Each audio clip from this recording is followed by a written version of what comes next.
네, 윤석열 대통령이 이르면 오늘 고위급 참모진 인선을 발표할 가능성이 있습니다. 한편 이재명 더불어민주당 대표와의 첫 회담을 앞두고 일정과 구체적인 의제도 논의 중인데요. 이번 회담이 전국 돌파구가 될지 주목됩니다. 자, 정치권 소식들 두 분과 함께 짚어보겠습니다. 김기흥 전 대통령실 부대변인, 배종우 한국정치평론가협회장 모셨습니다. 어서 오시죠. 두 분 어서 오십시오. 안녕하세요. 예, 안녕하십니까.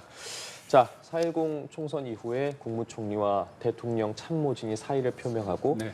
이제 윤 대통령이 열흘째 이제 인선에 대해서 좀 고심을 이어가고 있는데 나온 보도들 보면 오늘 또 발표할 가능성도 있다고 하더라고요. 좀 네. 어떻게 보세요? 제가 오전에 한번 확인을 해봤는데 오전에는 없고 예. 뭐 항상 보면 이 인선 발표가 전격적이다 보니까 오해 가능성도 배제할 수 없습니다.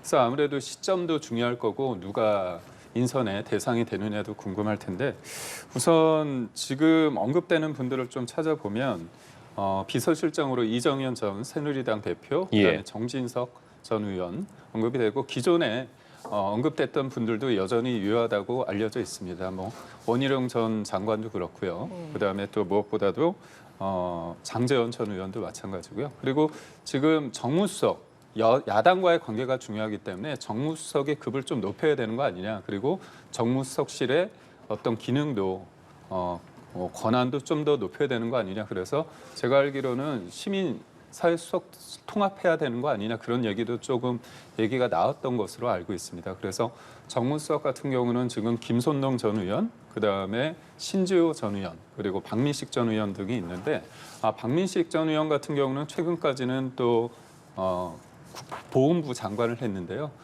제가 그 대선 때부터 같이 이마 빌딩에서 일을 시작했는데 예. 대통령과의 소통 그 부분에 있어서는 전 박민식 전 의원 국가보훈부 장관이 다른 분들보다는 좀 더 낫다는 평가를 좀 받고 있는 것으로 알고 있습니다. 예. 장제원 의원은 지금 어쨌든 현역 의원이죠. 자, 이렇게 이름들이 오르내리고 있는데 비서실장에 뭐 이정현 전 새누리당 대표 뭐 말씀해 주신 것처럼 여러 인물들 거론되고 있고 정무수석 후보군에 뭐 김성동 전 의원, 신지호 전 의원 나오고 있거든요. 어떻게 보세요? 일단 인사는 내용도 중요하지만 타이밍도 굉장히 중요합니다. 그런데 지금 4월 10일 총선 참패 열흘이 지났는데도 계속해서 인선과 관련해서 좀 난항을 겪고 있는 것으로 보여져서 내부에 좀 혼선이 있는가 아닌가 이렇게 생각이 되고 지금 뭐 비선 라인에서 인사를 했다 그러면서 지금 이제 야권 인사와 관련해서 뭐 양정철 비서실장 얘기 나와서 아니다. 그래서 장제원 뭐 당선자 비서실장까지 얘기했다. 그것도 또 문제가 많으니까 지금 새로운 인물 이정현 또 그리고 정진석 두 사람이 나오고 있는데 최종적으로 좀 뚜껑을 열어봐야 알겠어요. 예. 일단 말씀드린 대로 내부에 혼선이 계속되고 있기 때문에 지금 전망하기는 굉장히 어려운 상황이고 일단 비서실장과 관련해서 지금 상황에서는 저는 세 가지 좀 요건을 갖춘 인물이 비서실장으로 좀 발탁이 돼야 된다라고 생각합니다. 첫 번째는 일단 국민과의 소통 능력이 있는 그런 비서실장이 필요합니다. 아시겠지만 지금 4월 10일 총선에서 참패한 이유가 가장 결정적인 이유가 윤석열 대통령의 불통 그리고 독단적인 그런 국정 운영 때문이다라는 여론조사가 나오고 있지 않습니까? 그래서 제가 볼 때는 국민과의 소통을 할 수 있는 그런 인물이 좀 돼야 되겠고 그리고 두 번째로는 정무 감각이 좀 있어야 됩니다. 지금 갤럽 여론조사를 보면은 23% 지금 최저치까지 떨어졌거든요. 그래서 25% 이하로 떨어지면은 정상적인 국정 운영이 좀 어렵다. 왜냐하면 이제 국민의 4분의 1의 지지도 받지 못하기 때문에 이런 위기를 좀 극복하기 위해서는 탁월한 좀 정무 능력을 갖춘 그런 인물이 필요하고요. 마지막 세 번째로는 좀 거부감이 없는 인물이 돼야 되겠다.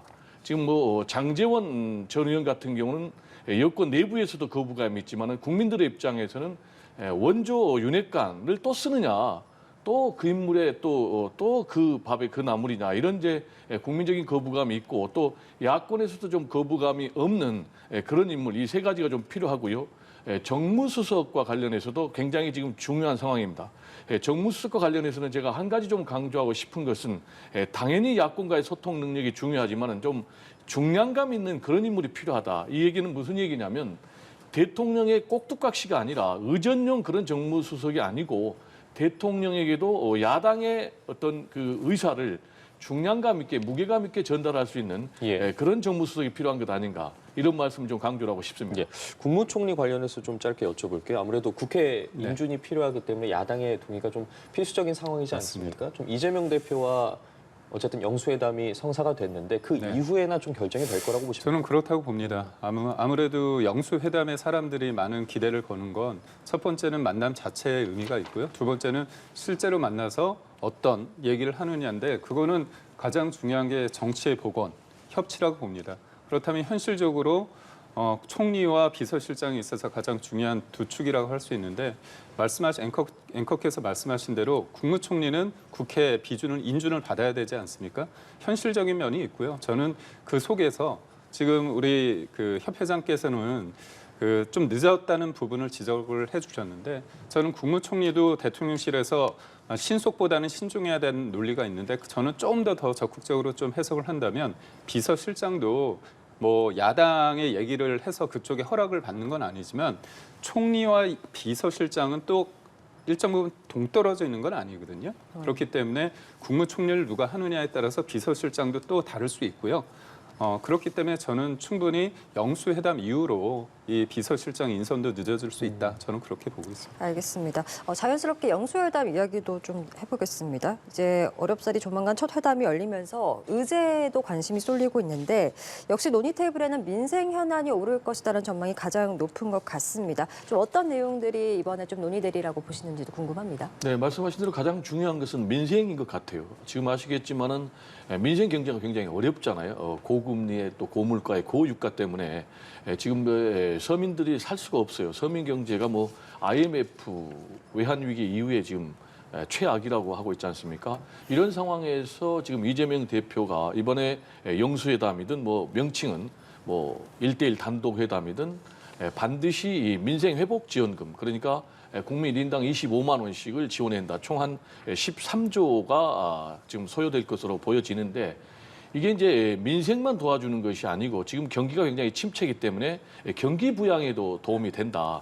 그래서 이 부분과 관련해서는 좀 이번 윤석열 대통령과 이재명 대표의 단독 회담에서 반드시 좀 합의가 이루어졌으면 좋겠어요. 왜냐하면은 이것 외에 지금 논의 테이블에 올라올 것들이 뭐냐라는 것과 관련해서는 지금 김건희 여사 특검법도 처리해야 된다. 그리고 또 최상병 사망 사건 의혹 특검법도 처리가 돼야 된다라는 주장이 있는데 이 부분은 굉장히 좀 어려운 부분이거든요. 이번에 이제 윤석열 대통령과 이재명 대표가 만나는 그 자리에서 합의되기는 뭐 상당히 쉬워 보이지는 않고 의제 조율 과정에서 논의 테이블에 올라가지 않을 가능성도 있어요. 물론 이재명 대표 입장에서는 이제 전달해야 되는 그런 문제이기 때문에 전달하겠지만은 그렇기 때문에 저는 이제 이 민생 부분은 반드시 이번 윤석열 대통령과 이재명 대표의 회담에서 결과물이 나와야 된다. 왜냐하면 지금 조국 대표 같은 경우도 좀 견제구를 날렸잖아요. 사진 찍기 위한 그런 만남은 소용이 없다. 그러면 윤석열 대통령 입장에서 일단 만남 자체로 이 지금 위기를 돌파하는 데 상당히 도움이 될 거예요. 그러나 이재명 대표 입장에서는 뭔가 결과물이 나와야 되기 때문에 제가 볼 때는 이 민생과 관련해서는 좀 반드시 결과물이 나와야 되겠고 그리고 또 두 분이 이제 뭐 비공개로 얘기가 오갈 가능성이 높지만은 국무총리 인선과 관련해서도 지금 우리 이 부대변인께서도 얘기를 했지만 지금 민주당만 해가지고 175석이란 말이에요. 그리고 그 야로 하면은 192석이기 때문에 지금 야권의 협조 없이는 윤석열 대통령이 어떤 국무총리 카드를 꺼낸다 하더라도 국회 동의를 받지 못하면은 그게 이제 현실적으로 임명이 어렵기 때문에 이번 기회에 차라리 이 국무총리 인선을 윤석열 대통령이 이재명 대표하고 완전 터놓고 대화를 좀 하고 오히려 야권의 추천을 받아서 협치 그리고 더 나아가서는 연정, 더 나아가서는 대연정의 그런 계기를 만드는 그런 자리로 가면 어떨까 이런 좀 생각이 듭니다. 네, 말씀해주신 것처럼 이재명 대표는 이제 우선순위로 계속해서 언급해왔던 네. 1인당 그 25만 원 민생회복지역급을 지급을 언급할 것으로 보이는데 아무래도 좀 합의가 좀 쉬운 쪽으로 의제 조율이 네. 이루어질 것이다 이런 전망이 많이 있는 것 같습니다. 민생을 앞에 두고 여야가 없죠. 뭐 대통령도 그렇고 이재명 대표도 민생을 그다음에 물가를 그 민생을 강조할 겁니다. 근데 이제 25만 원 그 부분에 있어서는 저도 선거에서 이번에 뛰었기 때문에 그런 얘기를 현장에서 많이 들었습니다. 25만 원 받고 국민의힘은 50만 원 더블로 가라 그런 얘기를 합니다. 근데 이 부분이 이제 관점이 다를 수 있습니다. 예. 지금 고물가지 않습니까? 25만 원. 그 13조 원이 풀렸을 때 어떻게 될 것인가에 대한 부분이 있고요. 그다음에 저는 윤석열 정부가 잘못한 부분도 있고 잘한 부분도 있지만 건정 재정 기조를 구축한 부분, 그러니까 미래 세대를 위해서 현재는 조금 약자를 위해선 쓰지만 약자를 위해선 두텁게 지원을 하지만 현금성 지원에 대해서는 선을 그는 부분에 대해서는 저는 동의하고 있습니다. 그러니까 이게 어떻게 보면 여러 가지 어떤 민생 중에 하나 지역적인 게 아니라 어떤 윤석열 정부에 대한 하나의 어떤 큰 가치를 두는 부분이거든요. 물론 민주당 입장에서는 이걸 관철시키고 싶겠죠. 그래서 이게 단순한 하나의 어떤 문제가 아니라 국정 철학에 대한 문제고 기조에 대한 문제입니다. 하나 여쭙고 싶은 게 있습니다. 뭐냐면 문재인 정부 때 코로나 때 이제 600조였거든요. 국가 채무가 5년 동안에 400조가 늘어서 1000조입니다. 그리고 제가 알기로는 앞으로 4년 동안에 이자로만 100조를 저희가 써야 됩니다. 저도 마찬가지입니다. 그때 코로나 시국에 25만 원씩 해서 저희가 4인 가족이라서 100만 원 받았거든요. 그래서 저희는 TV를 바꿨습니다. 좋았습니다. 그렇지만 저 아이들, 그러니까 대한민국 정부는 5년간이지만 대한민국은 지속 가능해야 되는 거죠. 그래서 현금성 지원에 대해서는 이건 철학의 문제이기 때문에 대통령 입장에서도 이거는 여러 가지 생각해보고 뭐 결정하든 입장을 내지 않을까 그러고 싶습니다. 예, 말씀해주신 것처럼 그렇다면 이런 여러 의제들이 네. 이제 도대체 둘이 언제 만나서 이야기를 나누느냐 관심이 쏠리고 있지 않습니까? 네. 뭐 관련해서 뭐 날짜와 관련된 보도가 나왔는데 대통령실 같은 경우에는 아직 네, 정해진 게 맞습니다. 없다라고 왜냐하면 이야기를 했는데 날짜를 대통령실에서 먼저 언급을 할 수 없을 거고요. 제가 알기로는 우리 그 이건섭 비서실장, 그다음에 천준호 비서실장 그쪽에서 이제 실무적인 것들은 내일부터 하는 거로 저는 알고 있습니다. 그렇기 때문에 어렵사이 만들어진 좋은 기회이기 때문에 날짜를 먼저 정해서 일방적으로 할 수도 없고요. 지금 조율 과정이 있기 때문에. 그리고 제일 중요한 게 그렇습니다. 비판받아야 될 대목이 있고요. 만나기 때문에 만나는 것 자체가 여기서 끝나면 안 된다는 건 맞습니다. 하지만 만남 자체가 의미가 있고요. 거기에서 허심탄회하게 서로 간의 입장을 듣고 이 만남을 정례하고 그다음에 어떤 격식 없이 편하게 소통하느냐가 더 중요할 수 있거든요. 그렇기 때문에 어떤 의제를 하느냐도 중요하지만 우선 만남에 대해서 의미를 좀 두면서 양쪽이 준비를 잘해서 실제 만났을 때 우리가 원하는 방식으로 국민들이 원하는 서로 대통령실도 마찬가지고 민주당도 마찬가지고 서로 간에 뭔가 명분을 삼을 수 있고 윈윈할 수 있는 그런 만남이 이루어지길 기대합니다. 그럼 혹시 형식에 대해서는 좀 들으신 게 있으십니까? 단독 회담이 될 거라고 저는 보세요? 그렇습니다. 예. 보면 배석자가 있을 수 있겠죠. 그렇지만 배석자 없이 두 분이서 조금 속 깊은 얘기를 하고 서로 약간 오해할 수 있는 부분도 있지 않습니까? 그리고 또 테이블뿐만이 아니라 저는 뭐 시간이 허락된다면 뭐 대통령실에서 한다면 좀 어떤 부분을 좀 걸을 수도 있지 않을까 싶습니다. 예, 앞서 뭐 윤 대통령도 이재명 대표와 통화해서 다음 주에 형편이 되면 용산에서 만나자라고 했거든요. 그럼 용산에서 단독 회담을 할 거라고 좀 예상을 해보면 될까요? 뭐 그런 식으로 가지 않을까 이렇게 생각이 됩니다. 지금 뭐 시기는 언제냐라는 것과 관련해서는 말씀하신 대로 다음 주니까 제가 볼 때 이제 볼 것 같고요. 시기는 어느 정도 그 범위는 특정이 됐다고 봐야 예. 되겠죠. 형식과 관련해서는 1대1 단독 회담이냐 아니면 다른 형식이냐라는 것인데 지금까지 윤석열 대통령께서 지금 이재명 대표를 출범한 지 지금 2년이 다 돼가지만은 한 번도 지금 만나지 않았잖아요. 그런데 먼저 전화를 해서 만나자고 했단 말이에요. 그럼 이제 왜 만나자고 했을까? 이 상황에서 결국 이제 총선 참패 아니겠습니까? 뭔가 변해야 된다. 그럼 이 상황에서 변해야 된다는 것은 지금 이제 우리나라가 대의제 정치 아니겠습니까? 그럼 이제 결국 국회를 존중해야 되는데 국회를 존중한다는 얘기는 제1야당과 제1야당 대표를 인정하고 존중을 해야 되는데 완전히 국정의 파트너로 인정을 안 했단 말이에요. 근데 전화해서 만나자라는 것은 기존의 그런 태도에서 바꾸겠다는 거예요. 그러면 이전까지는 지금 대통령실의 입장은 두 가지 때문에 안 만난다고 그랬어요. 하나는 영수회담은 없다. 이건 과거 권위주의 그런 시절의 잔재이기 때문에 안 만난다. 또 하나는 직접적으로 대통령은 말 안 했지만 주변 인물들이 피의자하고 어떻게 만나느냐 했는데 이런 걸 다 바꿨기 때문에 이 얘기는 이제 이재명 대표를 제1야당의 대표 그러니까 국정의 파트너로 인정하겠다. 그래서 당연히 형식은 제가 볼 때는 1대1 그런 단독 대담이 될 것으로 보여지고요. 그리고 의제와 관련해서 아까 제가 얘기를 했는데 일단 민생과 경제와 관련해서는 뭔가 반드시 결과물이 나와야 된다라는 좀 말씀을 드리고 싶고요. 그리고 이번에 한 번만 반짝 만남으로 끝나면 안 된다.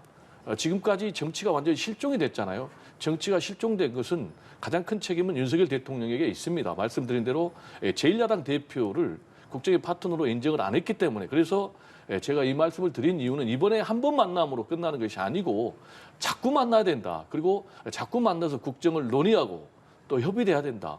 그렇지 않고는 지금 윤석열 대통령 같은 경우에 지지율도 그러고 지금 의회 권력의 지형도 그러고 완전히 조길 레임덕으로 가가지고 실무 대통령으로 갈 수밖에 없기 때문에 정치를 정상화하는 것이 본인에게도 좋고 또 나라에게도 좋고 또 국민에게도 좋다라는 말씀 좀 드리고 싶고요. 그리고 또 하나 제도적으로 문재인 대통령 시절에는 여야정 국정상설협의체가 있었거든요.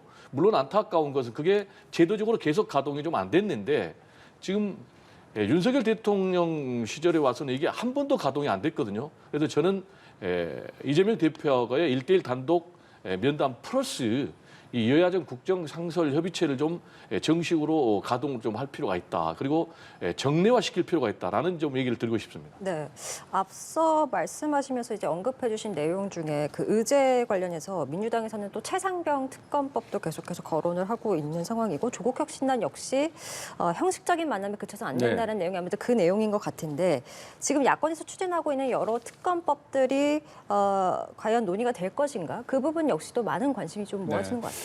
저는 민주당 내에서 제가 알기로는 그 특검법들은 어떻게 보면 국회 내에서 할 수 있는 부분 아닙니까? 그렇기 때문에 대통령을 만났을 때 그 얘기를 하기보다는 저는 앞서 말씀하신 것처럼 민생 부분에 대해서 집중할 거라고 보고요.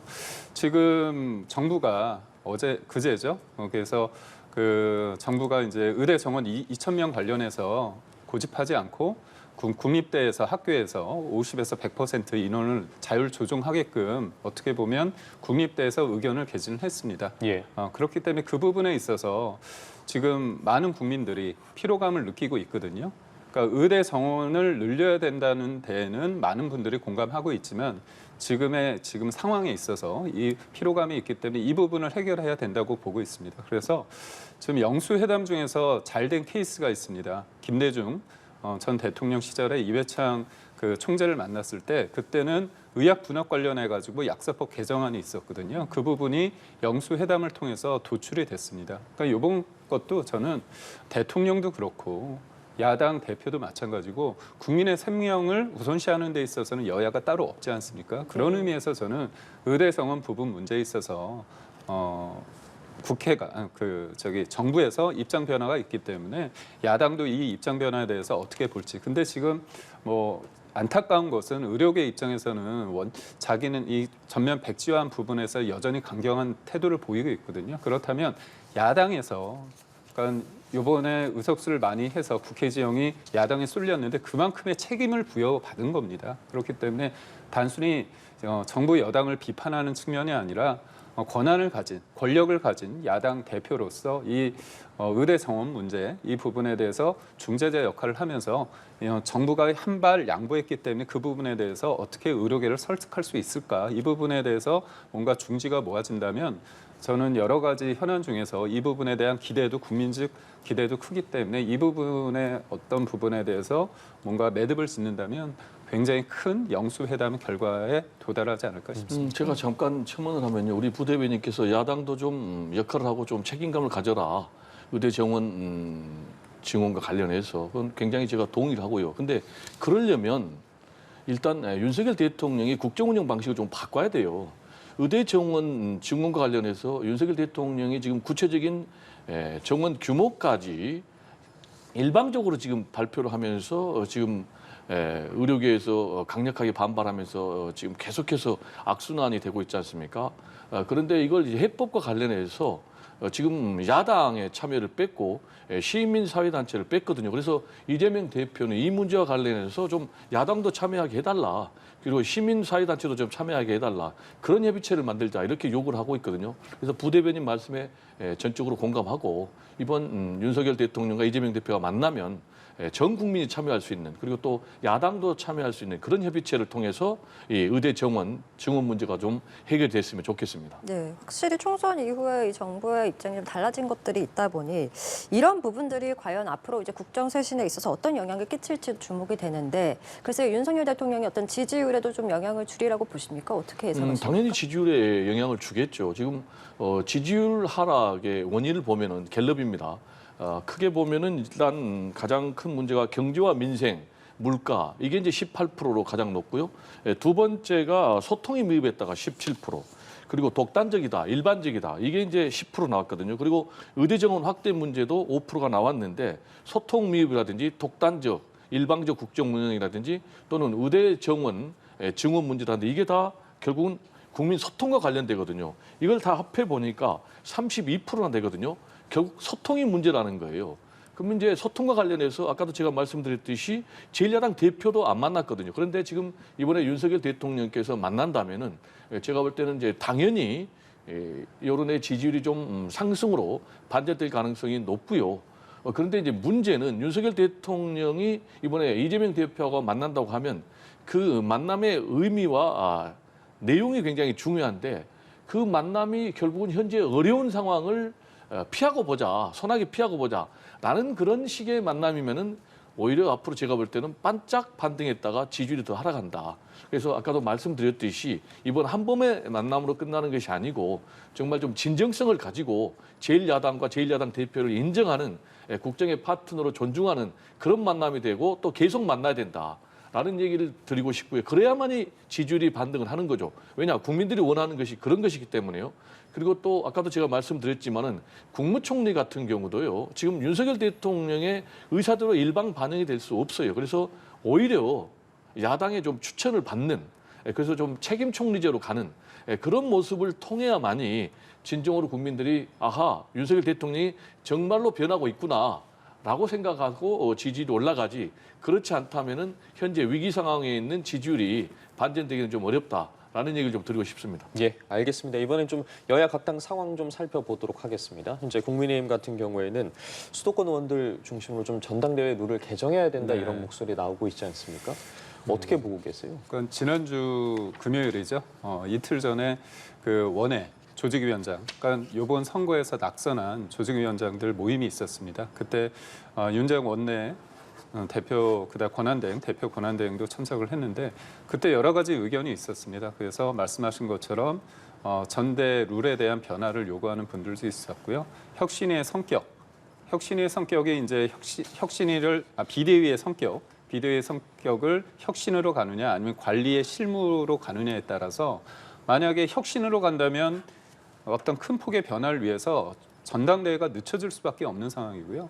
실무적이라는 것은 결국은 전당대회를 하기 위해서 실무적인 선에서 하기 때문에 그러니까 비대위원장을 굳이 외부에서 하기보다는 윤재혁 원내대표 권한대행 정도로 하자 그런 쪽에 의견이 있었습니다. 그런데 윤재혁 대표가 딱 떨어지게 말씀은 안 하셨지만 처음에는 좀 실무 쪽으로 가야 되는 거 아니냐 그런 기류가 있었는데요. 그 이후에 아직 정해진 건 없다 그런 말씀을 하셨습니다.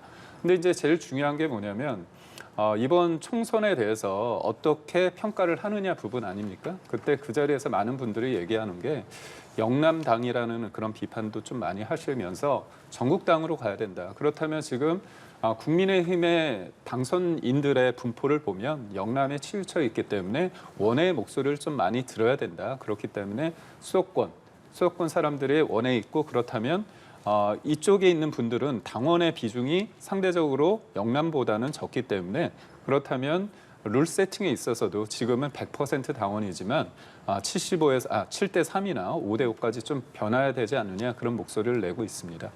예. 어떻게 보세요? 전당대회 룰에 대해서. 지금 참패한 건 아니겠습니까? 그러면 참패를 했다면 살아남기 위해서는 변화를 해야 되는 건 아니겠습니까? 그럼에도 불구하고 국민의힘에서 혁신형 비대위가 아니라 관리형 비대위를 얘기하는 것은 좀 납득하기 어렵고요. 지금 전면 다 바꾸지 않으면 안 됩니다. 왜 이 지금 비대위가 혁신형 비대위가 돼야 되냐면 새로운 당 대표를 민심이 반영되는 그런 당 대표로 뽑기 위해서는 우리 부대변인께서도 잠깐 언급을 했지만은 당헌 당규를 바꿔야 되는 거예요. 지금 당 대표를 뽑는데 100% 당원만 한다면은 지금 영남 자민련화 돼 있는 그런 국민의힘을 바꿀 수가 있겠습니까? 이번에 이제 총선 결과를 보면 지역구에 90명이 당선이 됐거든요. 근데 이 가운데 59명이 영남권 국회의원이요. 그러면 비중으로 보면 65%거든요. 그러니까 당연히 이분들 중심으로 전당대회를 하면은 또 영남권 대표가 나오는 거예요. 그러니까 수도권의 목소리가 제대로 반영이 안 되는 거예요. 그래서 계속해서 악순환이 되는 거예요.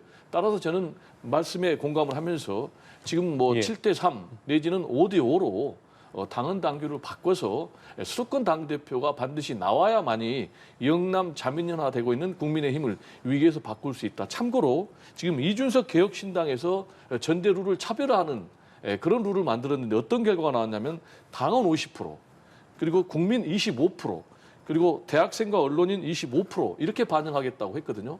이렇게 지금 이준석 신당 같은 경우는 완전 차별화로 가고 있거든요.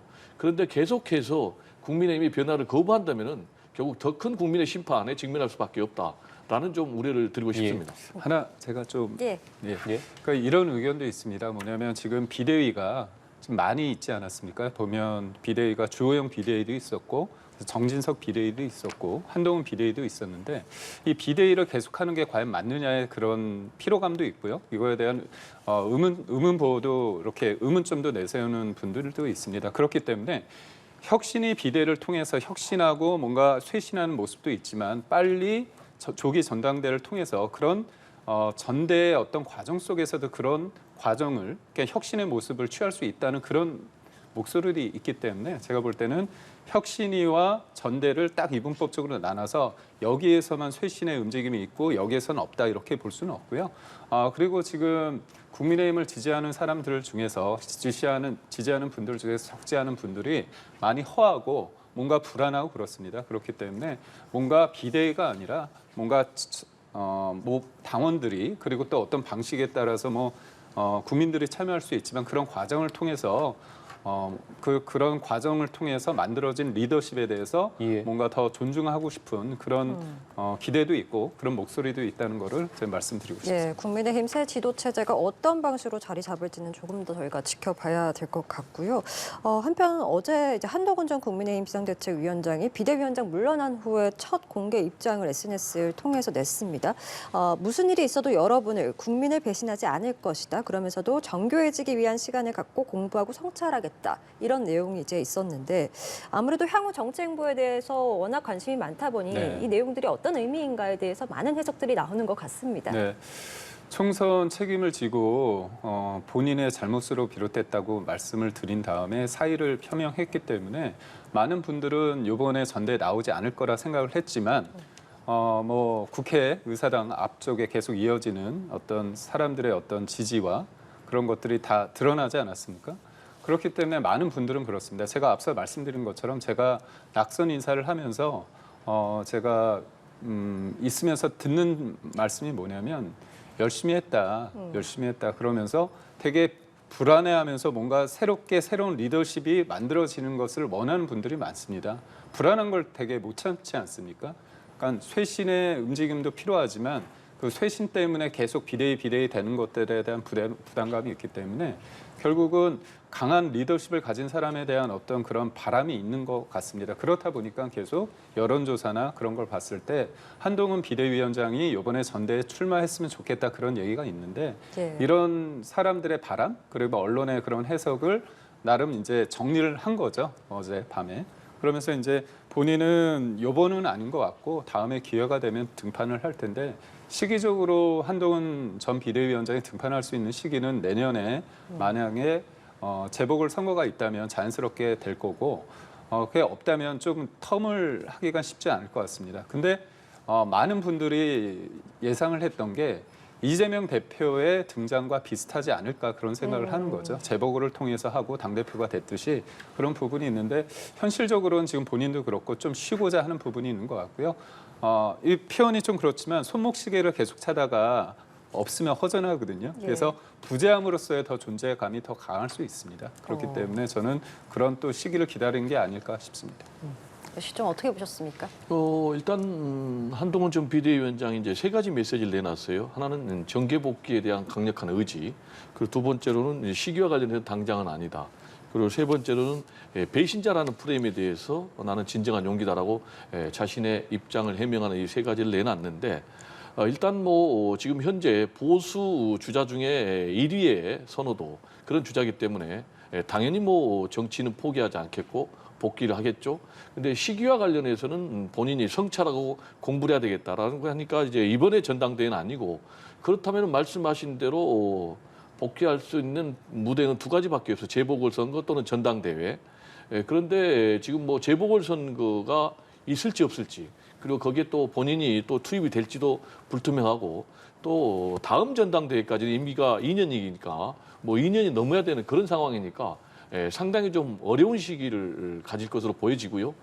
지도자가 되기 위해서는 이런 어려움을 극복해야만 이제 지도자로 선택을 받을 수 예. 있으니까 본인이 노력을 해야 되겠고, 다만 아쉬운 것은 이번에 여야 모두 좀 심판론을 가면서 네거티브를 갖고 정책과 비전 제시가 좀 없었거든요. 그래서 국가적인 난제라든지 현안에 대해서 본인이 공부하겠다고 그러니까 이 부분에 대해서 계속해서 구체적인 정책 비전을 국민들에게 제시할 필요가 있겠다라는 말씀을 좀 드리고 싶습니다. 예, 앞서 이재명 대표 이야기 해주셨으니까요. 이 부분도 좀 이어서 여쭤볼게요. 민주당 내에서 이재명 대표가 좀 당대표 역임해야 된다라는 목소리 나오고 있지 않습니까? 역임할 거라고 보세요? 어떻게 보세요? 일단 뭐 자연스럽게 분위기가 연임으로 가고 예. 있는 것 같아요. 뭐 지난달만 해도 이재명 대표 본인이 이건 3D다. 억지로 누가 시켜줘도 도저히 하고 싶은 마음이 없다라는 입장이었는데, 주변에서 다 이재명 대표 연임을 얘기하고 있는데 본인은 침묵하고 있지 않습니까? 그럼 이제 가장 중요한 것은 이 침묵의 의미인데, 결국 이제 본인도 이런 주장과 또 흐름, 분위기에 동조하고 있다라는 것 아니겠습니까? 만약에 본인이 연임하지 않겠다라면 아니다라는 입장을 내보여야 되는데, 그리고 실제로 이재명 대표는 앞으로 이제 대권 플랜을 갖고 있다고 봐야 돼요. 그래서 대권 플랜과 관련해서도 본인이 지금 앞으로 대권이 한 3년 대선이 남았기 때문에 이번에 이제 대표에서 내려오면은 그 공백을 메우기가 좀 만만치가 않기 때문에 일단 연임하는 게 더 나았고, 지금 예. 현실적으로 사법 리스크에 대응하는 것도 일단 본인이 당 대표를 역임하는 게 더 나을 것 같아요. 그래서 종합해 보면 제가 볼 때는 이재명 당 대표가 연임하는 쪽으로, 그래서 당 중진들이 당 대표 도전하기보다는 뭐 국회의장이라든지 또는 뭐 원내대표에 도전하고 있는 그런 분위기가 아닌가 이렇게 분석이 됩니다. 같은 생각이세요? 어떻게 보고 계세요? 저는 연임을 할 거라고 보고 있고요. 다만 그것이 플러스가 될 것인가의 부분에 대해서는 저는 좀 회의적입니다. 왜냐하면 지방선거라는 게 지금 보면 뭐 소선거제이기 때문에 의석수는 격차가 크지만, 그렇다고 해서 저희가 지금의 패배에 대해서 이거는 소선거구제이기 때문에 이건 문제가 없다 그런 건 아니지만요. 민심은 의석수는 크지만 5%냐, 우리가 반성하고 노력해야겠죠. 그렇기 때문에 지방선거 관련해서는 결국은 앞서 말씀하신 것처럼 이번에 심판 대 심판이었습니다. 그렇지만 미래를 가지고 다투기보다는, 경쟁하기보다는 과거 지향적인 면이 없지 않아 있었거든요. 결국은 저는 저희가 절실함을 가지고 출발을 한다면 지방선거까지 우리가 할 수 있는 부분이 충분히 있다. 왜냐하면 4년 전과 다른 게 지금은 집권 여당이고요. 그다음에 지방의회도 지방 권력도 저희가 일정 부분 지금 국민의힘이 차지한 부분이 있기 때문에 책임성을 가지고 하다 보면 좀 다른 결과를 가져올 수 있고, 그렇다면 그 지방선거에 대한 결과가 이재명 대표가 연임했을 때 온전하게 본인의 몫으로 남을 수밖에 없거든요. 그러니까 플러스가 있으면 뭐 음이 있으면 양이 있듯, 양이 있으면 음이 있듯, 그런 의미에 있어서는 저는 마냥 좋지만은 않을 거다 그렇게 생각해요. 네, 알겠습니다. 저희 오늘 두 분 말씀은 여기까지 들어보도록 하겠습니다. 지금까지 김기흥 전 대통령실 부대변인, 배종우 한국정치평론가 협회장과 함께했습니다. 말씀 두 분 고맙습니다. 고맙습니다. 네, 감사합니다. 고맙습니다.